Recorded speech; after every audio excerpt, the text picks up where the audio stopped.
Welcome to CMC channel అండి. ఇప్పటి వరకు మీ నా ఛానల్ సబ్స్క్రైబ్ చేయకపోతే దయచేసి సబ్స్క్రైబ్ చేయండి, లైక్ చేయండి, షేర్ చేయండి. ఈ ఫోటోలో కనబడుతున్న వాటిని వాక్కాయలు అంటారండి తెలుగులో. దీన్ని కెరిసా కరందా అని కూడా స్పీషీస్ అన్నమాట. ఎపోసైనసి ఫ్యామిలీలో సంబంధించిన కాయలు ఇవి. ఇది వాక్కాయలని మన తాతలు, మా బామ్మలు అమ్మమ్మలు కూడా వాడిన కాయలు అన్నమాట.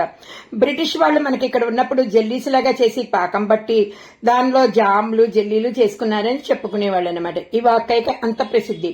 ఇది అన్ని రీజన్స్ లోనూ దొరుకుతుందండి. ముఖ్యంగా దీనికి ముళ్ళుంటాయి కాబట్టి డ్రౌట్ ఏరియాలో కూడా ఇది దొరికే అవకాశాలు ఉంటాయి అన్నమాట. ఇక్కడ దొరుకుతుంది అక్కడ దొరుకుతుంది అని లేదన్నమాట. దీన్ని ఇంగ్లీష్ లోనేమో బెంగాల్ కరెంట్ అని కూడా అంటారు.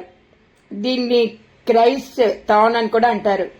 తర్వాత కరందా, వీటిని ప్లమ్స్ అండ్ కరందా అని కూడా అంటారు అన్నమాట. కరందాస్ ప్లమ్స్ అంటారు, కరందా అని కూడా అంటారు. ఇవి మీకు చక్కగా చెప్పాలి అంటేనే బేకరీలో జెల్లీలాగా ఉంటాయి, తీగా ఉంటాయి. మనం తింటుంటే ఎర్ర ప్యాకెట్లలో అమ్ముతారు, పాలిథిన్ ప్యాకెట్లలో. అది మీరు ఒకసారి గమనిస్తే మీకు తెలుస్తుంది అన్నమాట.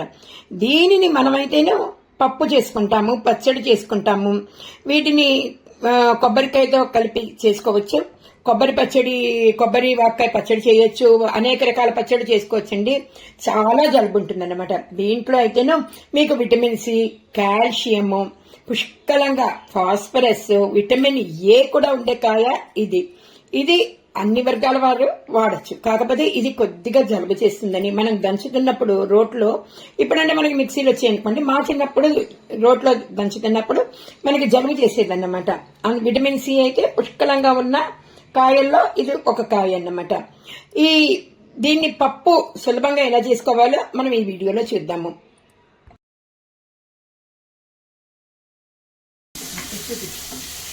ఈ ముక్కలు ఎందులో వేస్తాము?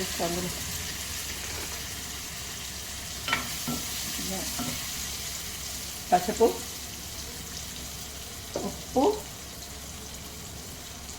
కొద్దిగా కారం,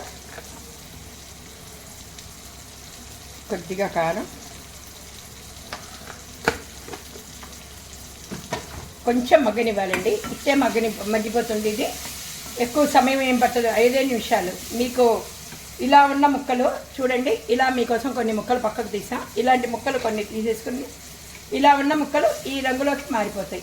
మారిపోగానే అసలు చాలా తొందరగా 5 నిమిషాలు. దీనిలో ముందుగా ఉడకబెట్టుకున్న కందిపప్పు కానీ పెసరపప్పు కానీ వేసుకుని వీటిని ఇందులో వేసేసుకుని ముందుగా తాలింపు గింజల్లో తిరామాత వేసుకోవాలండి. తిరామాత వేసేసుకుని ఈ పప్పుని ఇందులోకి తోడేసేసుకుని